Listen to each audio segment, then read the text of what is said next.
Bismillahirrahmanirrahim. Assalamualaikum warahmatullahi wabarakatuh.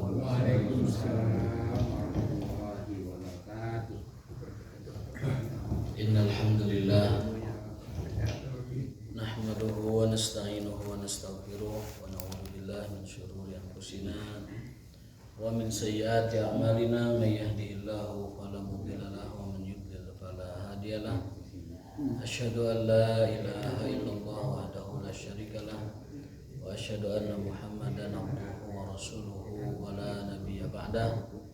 Allahumma shalli wa sallim ala nabiyyina Muhammadin wa alihi wa ashabihi wa man sara ala nahjihi ila yaumiddin. Allahumma subhanaka la ilma lana illa ma 'allamtana wa 'allimna ma yanfa'una wa zidna ilman. Allahumma rabbana atina fid dunya hasanah wa fil akhirati hasanah wa qina adzabannar. Amin ya rabbal alamin. Bapak sekalian dimuliakan Allah Subhanahu wa taala, kembali kita berjumpa di channel dan gelombang yang sama dalam rangka Thalabul Ilmi, dan hari ini kita akan melanjutkan kajian tafsir kita yang sudah masuk ke ayat 130 surat Al-Baqarah. Masih bercerita tentang Bani Israel. Jika kita perhatikan, ternyata Al-Quran itu 90%-nya itu cerita, kisah, kehidupan orang-orang sebelum kita. Lalu sekitar 4 atau 5%-nya itu hukum. Kemudian 5%-nya akhlak, atau kurang lebih 6% itu akhlak. Kebanyakannya kisah. Nah, dari kisah itulah banyak akhlak, banyak hukum, banyak lain-lain sebagainya. Tujuan dari kenapa Al-Quran itu banyak kisah, banyak cerita, agar itu menjadi pelajaran bagi umat setelahnya. Dalam sebuah ayat Allah menerangkan kenapa Al-Quran itu banyak kisah. Kepada Nabi Muhammad dijelaskan linusabbita bihi fuadak. Yang pertama adalah untuk meneguhkan keimanan dan perjuangan Nabi Muhammad dalam rangka mendakwahkan Islam. Jadi teguh melihat orang terdahulu itu. Contohnya apa? Ketika ada sahabat dilanda kesulitan atau disiksa oleh orang Quraisy sebelum Islam berjaya waktu itu, Nabi mengingatkan, dulu ada yang lebih parah dari ini. Ada orang yang digergaji sampai terbelah dua, ada orang yang disisir dengan sisir besi, ada orang yang dipanggang, ada yang direbus, ditumpu kuali yang berisi air menggolak. Nah, ketika umat Islam di zaman Nabi melihat suatu kesulitan dalam berdakwah atau memegang teguh agama ini, melihat orang terdahulu, orang belum apa-apa, kita belum apa-apa dibanding orang terdahulu. Makanya Nabi hanya mengingatkan, sabran ala yasir fa inna mau'idakumul jannah. Sabarlah wahai keluarga Yasir, karena bagi kalian adalah surga. Itu yang pertama, meneguhkan hati Rasulullah supaya terhibur bahwa apa yang beliau alami kala ini saat ini itu tidaklah seberapa dibanding dengan yang dialami oleh orang-orang terdahulu, yang dakwah mereka itu ditekan oleh penguasa zalim yang sangat keras sekali. Yang kedua, selain meneguhkan hati Rasulullah, yang kedua adalah untuk menghibur hati Rasulullah juga, menghibur hati Nabi Muhammad supaya lebih teguh dan lebih sabar. Kalau beliau misalkan berdakwah kepada teman-temannya, dulu ada Nabi Musa yang berdakwah kepada keluarga, dulu ada Nabi Nuh yang berdakwah luar biasa, habis-habisan ya kepada keluarga. Kepada istri dulu ada Nabi Lut yang habis-habisan berdakwah kepada para istrinya dan lain sebagainya. Jadi banyaknya cerita dalam Al-Quran itu adalah yang pertama untuk meneguhkan hati Nabi Muhammad dalam iman dan perjuangan, dan yang kedua adalah sebagai hiburan bahwa apa yang dialami beliau itu juga pernah dialami oleh Rasul-Rasul sebelumnya. Dan yang ketiga adalah untuk menjadi hikmah dan pelajaran bagi orang setelahnya. Dari 90% isi Al-Quran itu kisah, yang paling banyak kisahnya itu adalah kisah tentang Musa dan Firaun. Terpanjang, teralot kisahnya, dan paling banyak memberikan pelajaran bagi kehidupan kita. Ternyata kata para ulama tafsir, hikmah di balik itu adalah kenapa Nabi Muhammad banyak sekali diberikan cerita tentang kisah Musa lawan Firaun. Karena kelak nanti Nabi Muhammad akan menghadapi suatu umat, dan umatnya nanti akan di kemudian hari menghadapi bangsa yang wataknya kayak gitu. Menghadapi orang-orang, menghadapi kaum yang sifat dan wataknya sama seperti Bani Israel di zaman Musa alaihissalam. Maka seolah-olah kalau bahasa kita sekarang itu Allah ngasih metode kepada Nabi Muhammad, ini loh cara menghadapi kaum seperti itu, cara menghadapi orang yang sifatnya seperti Bani Israel, begini caranya. Itu berdasarkan penjelasan para ulama kenapa dalam Al-Quran paling banyak kisah itu adalah kisah tentang Rasulullah, kisah tentang Nabi Allah Musa alaihissalam dengan Firaun. Itu tujuannya adalah agar Nabi Muhammad kelak di kemudian hari dan umatnya punya bekal untuk menghadapi kaum yang wataknya sama dengan orang-orang seperti itu. Jadi hukum itu sedikit dalam Al-Quran, akhlak juga tidak terlalu banyak. Yang paling banyak itu cerita, kisahnya. Dan mungkin kalau boleh ditambahkan, kenapa kisah? Karena pelajaran dalam bentuk kisah itu lebih mengena daripada pelajaran yang langsung perintah dan larangan. Gitu. Kalau kita dulu di SD, kita di TK dulu di SD atau di sekolah, kalau ada guru yang bercerita itu lebih enak, lebih asik ketimbang ada guru yang ABCD harus gini dan tidak boleh begini gitu. Misalkan pelajaran PPKN, hendaknya seorang warga negara ketika menyeberang harus lihat dulu kanan kiri, lampu sen baru menyeberang, berikan hak pengguna jalan yang lain. Itu antara menyuruh dan melarang, terlalu insan perintahnya. Tapi kalau dengan cerita itu masuk ke dalam jiwa kita. Dengan cerita, ibu guru cerita bahwa dulu ada kaum begini-begini, bahwa dulu ada Barsiso, bahwa dulu ada Ba'lam, bahwa dulu ada Firaun, dulu ada Nabi Lut dan kaumnya. Lebih masuk ke kita cerita itu dari guru kita dulu ketimbang kalau guru itu menyuruh dan melarang saja. Maka Al-Quran metodenya dengan kisah itu adalah supaya lebih mengena kepada hati dan jiwa orang-orang beriman.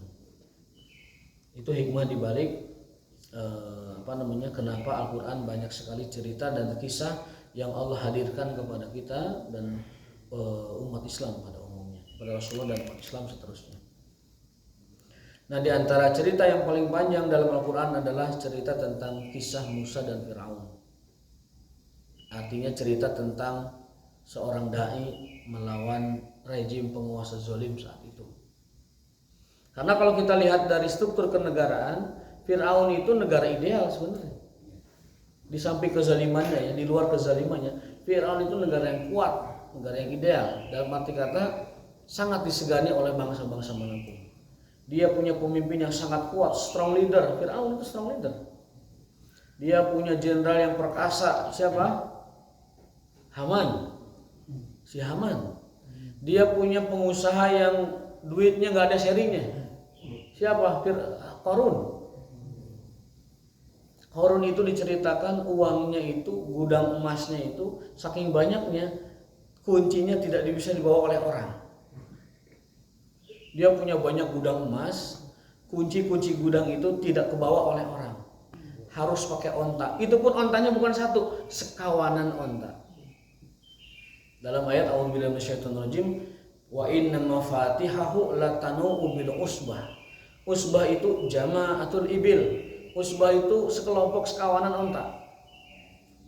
Jadi itu hartanya si Qarun, kekayaannya kan dulu nggak ada uang emas. Gudang emasnya itu banyak sekali, saking banyaknya sampai-sampai yang membawa kunci gudang-gudang itu mesti onta. Dan ontanya sekawanan. Berat kita hisabnya. Korun itu berat hisabnya. Makanya ada istilah sekarang harta korun. Harta karun, cuman orang salah kaprah nyari harta karun di Indonesia malah kependak. Harta karun mah di Mesir sih. Tapi entah di mana nggak ada yang tahu sampai sekarang. Nah, cuman istilah harta karun menjadi istilah populer dan umum. Segala apa yang terpendam dalam bumi itu harta karun. Dari kata harta korun. Dan setiap orang menginginkan dirinya seperti korun, itu masalahnya. Wa ka'annahu, apa itu? Keinginan. Setiap orang tuh punya ambisi pengen jadi korun.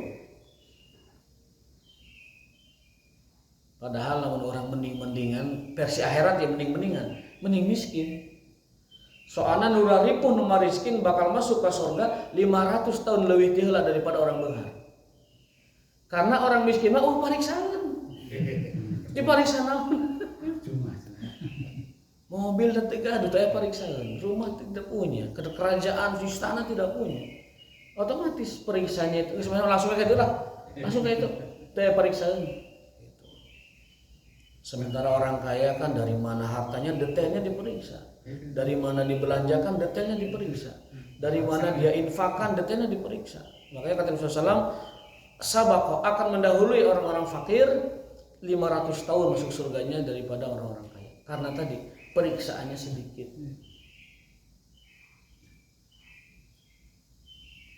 Nah, bagi yang kebetulan sudah kaya, kebetulan ini qadarullah ya, Allah mengasih limpahan rezeki, gunakan itu untuk memenangkan kebenaran. Gunakan itu untuk dakwah fisabilillah. Gunakan itu untuk menolong kaum muslimin yang du'afa, yang fuqara, yang membutuhkan dan lain sebagainya. Kriterianya ada di aspek zakat itu. Di samping zakat yang wajib, kita bersedekah yang sunnah untuk 8 asnaf itu jika diperlukan. Nah, kemudian ada para propaganda di rezim Firaun itu, media, yaitu para penyihir dan penyair. Kalau mungkin sekarang para pendengung, para buzzer itu, yang memenuhi ruang-ruang publik dengan opini-opini dan doktrin-doktrin tertentu, sehingga rakyat menjadi tergiring opini dan pikirannya. Jadi Firaun itu secara struktur kenegaraan di luar kezalimannya itu negara ideal, kuat, tidak tertandingi. Ada strong leader seperti Firaun, ada jenderal seperti Haman, ada pengusaha seperti Korun, ada para propaganda seperti penyihir dan penyair. Yang melawan raja, penyihir yang dihadapi ini. Disihir aja lu. Atau gelau ya sukan teh. Sing sieunnan nu ngalawan raja paeh teluh ku sihirna raja. Jadi masyarakat dibuat ketakutan. Juga penyair dibuatkan dongeng-dongeng, cerita-cerita khurafat, sehingga masyarakat itu tidak berpikir bagaimana mikir negara, tapi bagaimana menikmati kisah-kisah yang mistik seperti itu. Seperti zaman Romawi juga. Zaman Romawi itu menggunakan khurafat sebagai cara melenakkan pikiran masyarakat, supaya mereka tidak mikirin raja, supaya mereka tidak terpikir untuk memprotes raja. Akhirnya cerita-cerita yang aneh zaman mitologi Yunani diberikan itu, Hercules lah, dikasih cerita-cerita segala macam. Ya diantaranya itu sudah satu paket itu. Penyair itu ya menyanjung raja, penyair itu menyanjung raja pasti. Nah, jadi secara model kenegaraan Firaun sangat kuat sekali di luar kezalimannya. Tapi lihat cerita dakwah dengan Musa, luar biasa. Kalau kita perhatikan dalam Al-Quran, cerita paling panjang, paling lengkap, cerita utuh ya, itu antara Musa dengan Firaun. Ketika mendakwahi Firaun, Firaun mengatakan, Musa, bukankah kamu dulu anak saya, anak kami? Iya. Bukankah dulu kamu makan di rumah kami? Iya. Bukankah kamu dulu tinggal di istana yang megah tidak seperti anak lain? Iya. Loh, kenapa sekarang kamu nyuruh bapak kamu malah beriman kepada Allah? Bukankah bapak itu Tuhan juga? Nah, terus begitu. Jadi Musa itu ketika dakwah pertama dibujuk dengan jasa-jasa Firaun. Musa dulu kan kamu diasuh oleh kita, dia kasih makan, itu diabadikan Al-Quran itu. Dalam Al-Quran surat Asy-Syu'ara, lihat dari urutan ayat pertama, lembar pertama sampai ke bawah itu cerita tentang Nabi Musa mendakwahi Firaun, lalu Firaun membalikan dakwah Nabi Musa dengan cerita anak kecil, versi kecilnya gitu.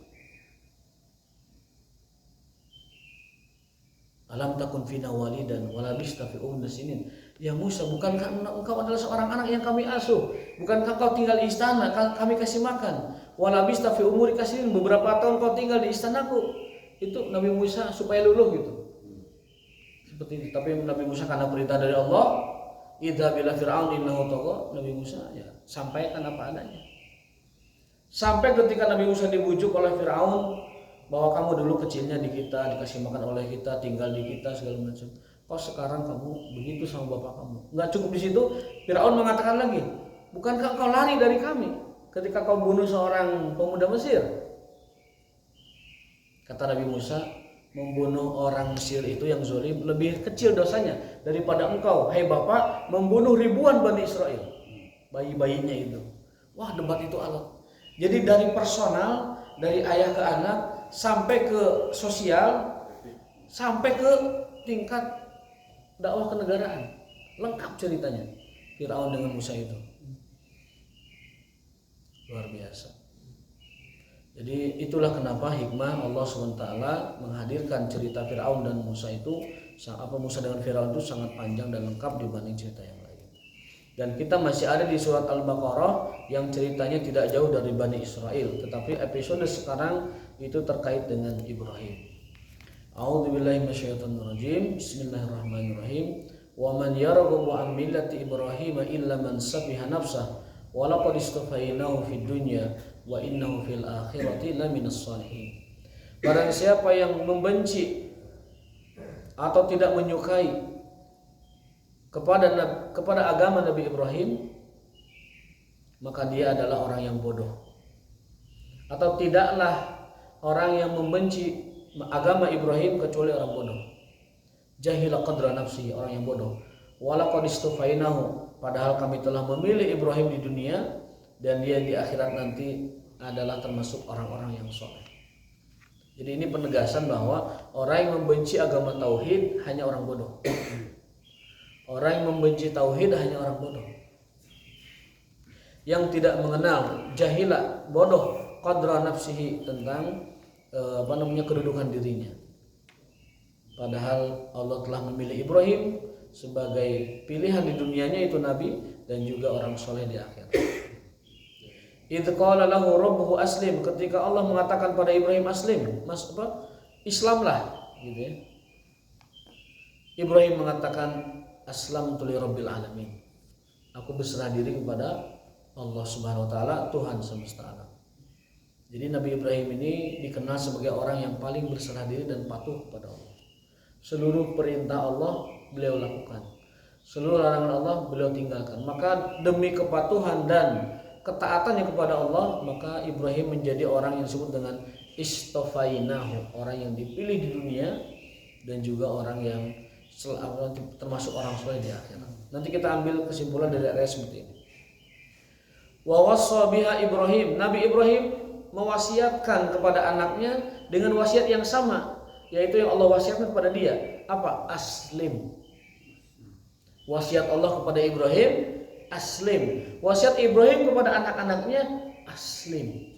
Apa arti aslim?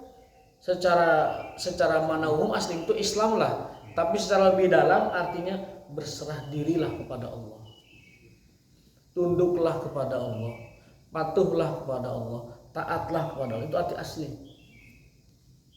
Wasiat Allah kepada Ibrahim sederhana, aslim. Serah dirilah kepada Allah. Bahkan dalam dunia sufi itu disebutkan bahwa berserah diri adalah syarat kewalian seseorang. Kalau orang sudah tingkat berserah dirinya kepada Allah tinggi, itu dia memiliki tingkat kewalian yang tinggi. Kita pun termasuk orang-orang Islam. Kenapa? Karena kita aslim, karena kita tunduk kepada Allah.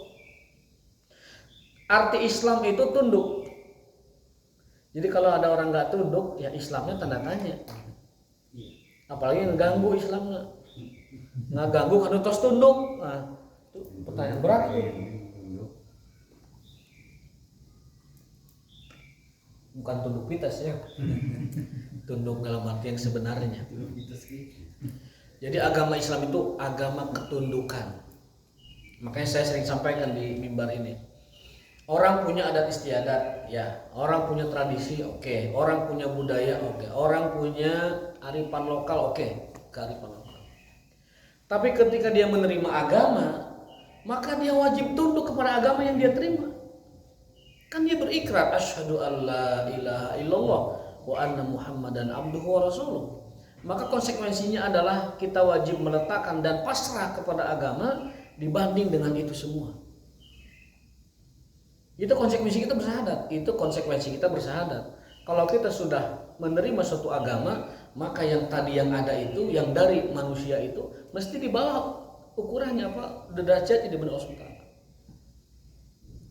Budaya kita harus mengadaptasi dengan agama yang kita yakini. Tradisi kita harus menyesuaikan diri dengan agama yang kita sudah anut.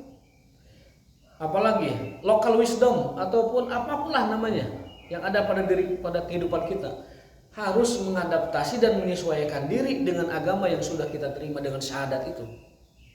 Jangan kebalikan, agama disuruh menyesuaikan dengan budaya. Kan itu yang jadi tidak ketemunya di situ. Orang-orang yang tidak merasa bahwa agama itu penting mengatakan bahwa agama itu harus menyesuaikan diri dengan tradisi. Agama harus mengalah dengan kebudayaan. Padahal kalau kita lihat dari sudut pandang keimanan, ketika orang telah menerima Islam, ketika orang telah menerima iman, maka dia harus menyesuaikan seluruh apa yang dia miliki sebelumnya dengan agama yang baru dia anut atau agama yang telah dia anut itu. Itulah konsekuensi syahadat, kan gitu. Yang dulunya misalkan melakukan kemusyrikan, lalu dia menerima agama, ya wayahna budaya yang ada kemusyrikannya itu ditinggalkan. Budaya yang masih bersih, yang masih bagus dilanjutkan. Kan begitu. Nah, itulah konsekuensi dari kata aslim. Makanya Allah berpesan kepada Ibrahim, aslim. Tunduklah. Patuhlah. Terimalah agama ini dengan segenap kepasrahan kita, dengan segenap sifat mengalah, dengan segenap ketundukan, kepasrahan dan ketaatan. Itulah hakikat berislam. Nah, kita masih bingung kebanyakan, bahkan membentur-benturkan dan lain sebagainya. Saya tidak akan perlebar ini karena semakin lebar kalau diperlebar. Konsekuensi dari syahadat kita adalah kita menerima agama ini dengan segenap hati kita. Inna sholati wa nusuki wa mahyaya wa mamati lillahi rabbil alamin. Kalau ini cara pandang ini belum ketemu, maka seterusnya kita akan akan tidak sejalan, tidak sependapat dengan orang-orang yang tidak paham yang seperti ini. Wa wassa biha, dan Ibrahim pun berwasiat kepada anak-anaknya, banihi. Wa wassa biha Ibrahimu banihi, anak-anaknya, wa Yaqub dan Yaqub. Jadi Nabi Ibrahim, Nabi Yaqub, Nabi Ishak, Nabi Yusuf dan seluruh keturunannya wasiatnya sama dengan wasiat Allah, yaitu aslim. Tunduklah, patuhlah, menyerahlah, taluklah bahasa orang begitu kepada agama, kepada tauhid. Jangan ragu. Ketika ada ajaran agama yang baru kita ketahui itu bertentangan dengan tradisi, maka dahulukan agama. Adat dan tradisi baru kita terima dan bisa menjadikan nilai bagi kita ketika adat dan tradisi itu tidak bertolak belakang dengan syariat. Kan ada kaidah al-adatu muhakkamatun, adat itu menjadi hukum dengan syarat la tukhalifu syar'a, tidak menyelisihi syariat. Tapi ya itu kebanyakan kaum muslimin belum memahami hal seperti ini dan menempatkan adat tradisi di atas agama ini yang keliru ini. Menempatkan tradisi adat di atas agama. Padahal kalau kita orang yang bertauhid, orang yang iman, orang yang punya aslim dari Allah SWT sebagai wasiatnya, menempatkan agama kita di atas segala-galanya. Karena budaya dan adat serta tradisi tidak menjamin kebahagiaan dan tidak menjamin surga buat kita. Tapi kalau agama, nilai yang kita yakini, Quran, hadis, itu menjamin kebahagiaan dan juga keselamatan di dunia maupun di akhirat. Wa Yaqubu, begitu juga Yakub. Apa pesannya? Ya baniya innallaha astafa lakumuddin fala tamutunna illa wa antum muslimun. Wahai anak-anakku, sesungguhnya Allah telah memilihkan satu agama yang cocok buat kalian, yang pas buat kalian. Apa itu? Islam. Maka janganlah kalian mati kecuali dalam keadaan muslim atau Islam. Am kuntum syuhada'a idh hadara Ya'qub al-maut idh qala li banihi. Ini pertanyaan istifham ingkari dalam bahasa Arab. Pertanyaan tidak untuk dijawab. Hadirkah kalian ketika Ya'qub menghadapi ajalnya, lalu dia berwasiat kepada anak-anaknya, ma ta'buduna min ba'di, apa yang akan kalian sembah setelahku. Jadi yang ditanya oleh Yakub kepada anak-anaknya sebelum beliau meninggal, apa yang akan kalian sembah, apa yang akan kalian ibadahi. Ya, para nabi menanyakan anaknya apa yang akan diibadahi, apa yang disembah. Orang sekarang enggak, nanti kalian makan apa anak-anakku sepeninggalku, kalian kerja di mana, kalian makan apa. Itu pertanyaan orang tua zaman sekarang. Tapi orang zaman dulu bertanya, ma ta'buduna min ba'di, apa yang akan kalian sembah, atau apa yang akan kalian ibadahi, ibadah kalian gimana gitu. Qalu na'budu ilahaka wa ilaha abaika Ibrahim wa Ismail wa Ishaq ilaha wahida wa nahnu lahu muslimun. Jawaban mereka adalah kami akan mengibadahi Tuhanmu, Tuhan keturunan leluhurmu Ibrahim, Ismail, Ishak sebagai Tuhan yang satu, Allah SWT, dan kami berserah diri kepadanya. Tilka ummatun qad khalat laha ma kasabat wa lakum ma kasabtum. Mereka telah berlalu, telah pada wafat generasi terdahulu dengan amal-amal soleh mereka, dan bagi kalian adalah amal ibadah kalian. Wala tus'aluna amma kanu ya'malun, dan kalian tidak akan bertanggung jawab terkait amalan orang lain yang tidak ada hubungan dengan kalian. Faidah dari ayat ini, ada beberapa faidah yang jadi pelajaran buat kita. Insyaallah kita petik faidahnya. Yang pertama, poin-poinnya dari tafsir yang baru kita baca tadi, ayat yang baru kita baca dan tafsirnya. Yang pertama, la yarghabu an Islam bi tarkihi aw talabi ghairihi minal adyan illa safihun la ya'rif qadar nafsi. Hanya orang bodoh yang tidak mengenal kebaikan Islam, yang tidak mengenal kesempurnaan Islam, yang tidak mengenal kesucian agama Islam,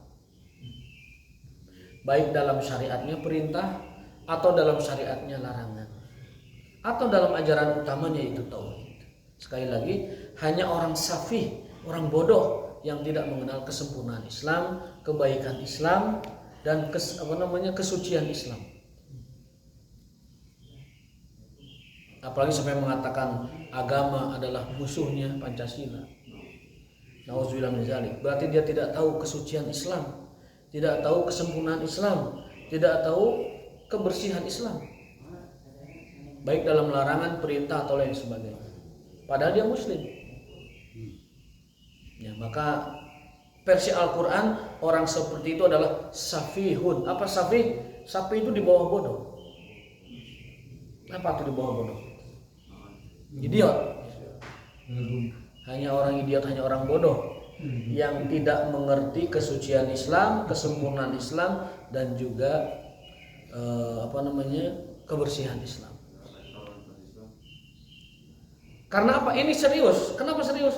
Kalau orang tidak mengerti kesempurnaan, kebaikan, kesucian Islam, dia akan minder dengan agamanya. Bahkan bukan hanya minder, memusuhi. Kalau kita yang mengagungkan Islam begitu sempurna, begitu indah, begitu lengkap, begitu baik, kita tidak akan minder dengan agama kita.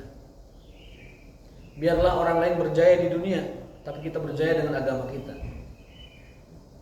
Apapun yang dinilai baik, dinilai gemerlap, dinilai mewah oleh orang, kita tidak akan mengakuinya kalau itu bukan Islam. Maka ini penting sekali kita meyakinkan diri kita bahwa Islam adalah yang paling sempurna, yang paling lengkap, yang paling baik, yang paling suci. Setelah itu muncul percaya diri. Agama kita adalah di atas segala agama. Agama kita adalah agama yang paling bersih, yang paling suci, yang paling baik, yang paling sempurna. Itu pentingnya kita menelaah ayat-ayat seperti ini, menanamkan diri kita kepercayaan diri tentang agama kita. Jangan jadi inferior, rendah diri ketika kita membawa agama kita. Luas itu kalau dijabarkan luas. Misalkan agama kita dari sisi pakaian, kenapa kita minder dengan pakaian yang ciri khas agama kita? Dengan cara pandang kehidupan, cara pandang melihat kehidupan, kenapa kita minder dengan cara pandang Islam? Nah, ini penting kita camkan dalam diri kita. Jangan minder dengan agama kita.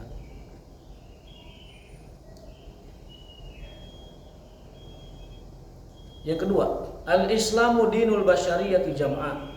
Islam itu agama umat manusia keseluruhan, secara keseluruhan. Karena Islam adalah agama sairul anbiya, al-Islam huwa millatu sairil anbiya. Islam adalah agama seluruh nabi dan rasul. 140.000 nabi, 330 sekian rasul, seluruhnya beragama Islam. Seluruhnya beragama Islam dengan syariat yang berbeda-beda. Ada yang sholatnya itu hanya 3 kali, ada yang sholatnya hanya 2 rakaat, ada yang sholatnya banyaknya sujud dan ruku. Itu syariat beda-beda. Tapi agama secara umumnya mereka itu agamanya adalah Islam. Islam adalah agama dari Adam sampai Muhammad. Islam adalah agama para nabi dan para rasul seluruhnya. Wa ma adahu fahiya adyanul mubtadi'atun batilah. Selain agama Islam adalah agama yang bid'ah dan batil. Nah, kalau ke Islam kita boleh fanatik. Agama selain Islam bid'ah dan batil. Harus yakin. Nggak yakin bahaya ini. Nggak yakin bahaya. Yang penting itu sikap kitanya baik. Kalau keyakinan wajib yakin Islam itu agama yang baik, yang sempurna dan agama yang diridhai Allah, dan selain Islam itu batil dan bid'ah. Harus yakin, wajib itu. Tapi nanti perkara etika dan adabnya di hadapan orang lain ya lain lagi. Masalah akhlak dan sikap mah beda. Tetapi meyakini bahwa Islam adalah yang paling benar, yang lain batil dan bid'ah itu harus gitu. Nah, kita mah sering menggunakan istilah ini tuh bahkan dalam perbedaan sesama kita orang Islam masalahnya itu. Bid'ah dan batil itu dipakainya untuk menyerang umat Islam sendiri. Ya kan? Sesuatu yang masih ikhtilaf langsung di strik bid'ah, batil, dolalah. Padahal masih ikhtilaf para ulama. Ulama aja belum bulat gitu. Malah dia sudah ngebulatin sendiri. Belum bulat dibulatin sama dia. Nah, itu masalah. Sehingga jatuhlah dia kepada perbuatan mengkafirkan, membid'ahkan, bahkan menyesatkan orang yang berbeda paham dengan dia. Padahal itu hanya boleh untuk agamanya, untuk Islam boleh begitu, tapi untuk selain Islam, untuk hal yang lain itu nggak boleh. Menyesatkan orang, membid'ahkan orang, mengkafirkan orang kepada orang Islam nggak boleh. Tapi kalau kepada orang luar selain Islam, maka itu adalah harus kita yakini seperti itu hukumnya. Yang ketiga, istihbabul wasiyah lil marid. Orang sakit diwajibkan, kalau enggak dianjurkan secara ketat lah, untuk menulis wasiat. Lamun sakiran gering, sakit sudah parna, sudah deg-deg diisuk sampai ke sore begitu sakit, tiri sekujur awak, atau misalkan sudah dirawat, wajib menulis wasiat. Sebagaimana para nabi, para rasul terdahulu menuliskan wasiat untuk anak-anaknya. Istihbabul wasiyati lil maridi yusi biha banihi wa sair afradi usratihi bil islami hatal maut alaih. Dan yang paling wajib wasiat itu tentang agama. Jadi ada wasiat yang sifatnya itu keinginan kita dari ahli waris. Yang kedua ada wasiat yang sifatnya itu titipan. Wasiat itu tolong berikan harta saya 1/3 ke anu, tolong bayarkan hutang saya, tolong gini-gini lunasin semua. Itu wasiat yang sifatnya keduniaan. Tapi ada wasiat yang lebih utama, wasiat agar anak cucu kita itu memegang teguh agama Islam. Jadi kalau kita sudah merasa sakit, sudah merasa badan ini kok begini gitu, ada beda gitu. Tulis wasiat yang pertama kepada anak-anakku sekalian yang aku cintai, peganglah teguh agama ini. Tamassaku bil Islam, atau kalau mau versi Al-Qur'an aslim, atau kalau mau yang lebih rinci lagi wala tamutunna illa wa antum muslimun. Tuliskan itu kepada anak kita. Atau yang ketiga, ma ta'buduna min ba'di, apa yang akan kalian sembah setelahku. Pesan Islam, pesan jangan mati kecuali dalam Islam, pesan agar tetap beribadah kepada Allah, itu adalah wasiat kita kepada anak-anak kita. Baru setelah itu wasiat yang sifatnya perdata. Utang saya ke anu, utang saya dari anu, wasiat saya ke si anu, baru itu tulis. Silahkan tulis. Tapi wasiat utamanya adalah aslim. Aslim. Tulis di kertas yang gede, aslim. Kepada anakku ABCD, cucuku ABCD, istriku ABCD, ABCD A saja istri A. Udah ini, mentaya tulis itu. Aslim. Dengan bahasa kita lah. Boleh dengan bahasa teguh, pegang teguh agama ini, atau dengan bahasa bersabarlah di atas jalan dakwah ini, segala macam lah. Yang penting wasiatnya itu ada nilai aslimnya. Karena kita bukan orang Arab, jadi agak sulit juga nulis aslim. Anda nggak paham apa ini aslim. Jangan-jangan mengaslim anu di Rancaeke kan gitu.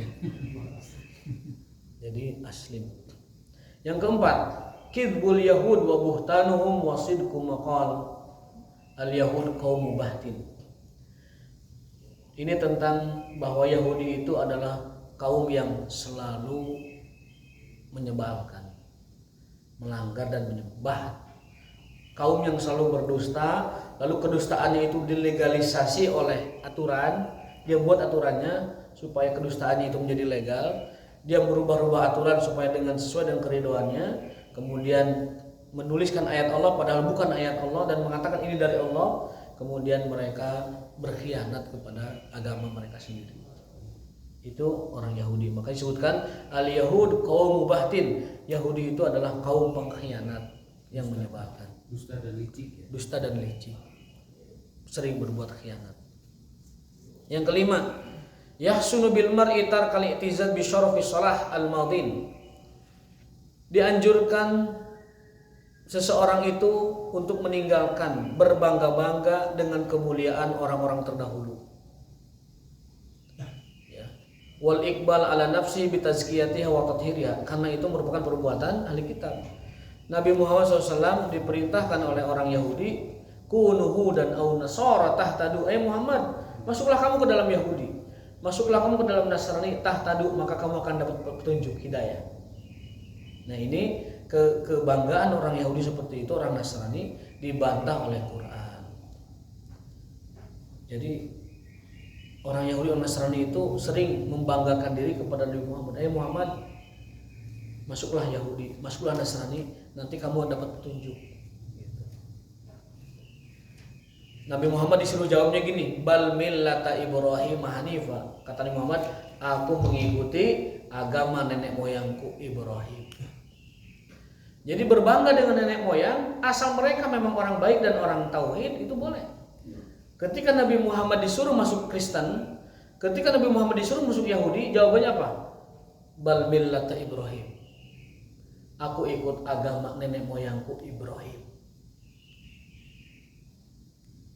Kita kan begitu. Kalau kita disuruh mengikuti adat istiadat, saya ikuti agamanya Wali Songo. Model begitulah cara ngomong. Saya ikuti ajaran yang dibawa oleh para wali, oleh para ulama ke Indonesia dan lain sebagainya. Nabi Muhammad pun ketika disuruh untuk mengikuti agama lain, jawabannya bal millat Ibrahim.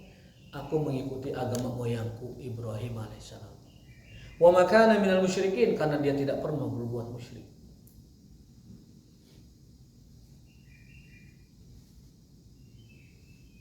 Di sini ada kisah sebagai tambahannya.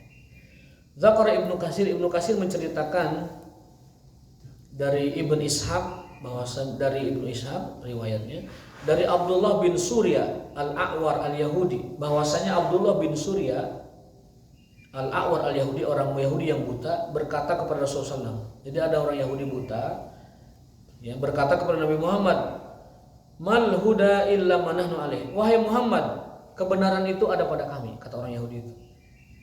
Fattabi'na, ikutilah aku, ikutilah kami wahai Muhammad, agama kami lebih benar, kata orang Yahudi.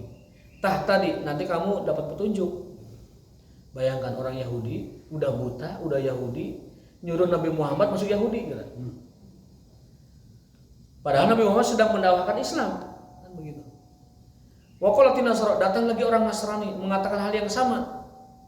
Maka turunlah firman Allah Ta'ala untuk menjawab ajakan orang tersebut, bal millata Ibrahim hanifa.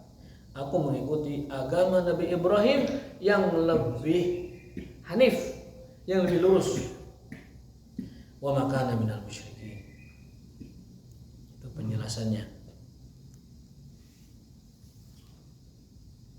Nah, adapun yang tadi, yang kita tidak boleh berbangga dengan orang-orang terdahulu dalam hal yang negatif tentunya. Wa fil hadis sahih, dalam hadis sahih, man bata'a bihi amaluhu lam yusri bihi nasabuh. Nasab tidak akan menyelamatkan amal perbuatan. Barang siapa yang amalnya sedikit, nasabnya tidak akan membantu. Barang siapa yang amalnya buruk, nasabnya sesuci apapun tidak akan membantu.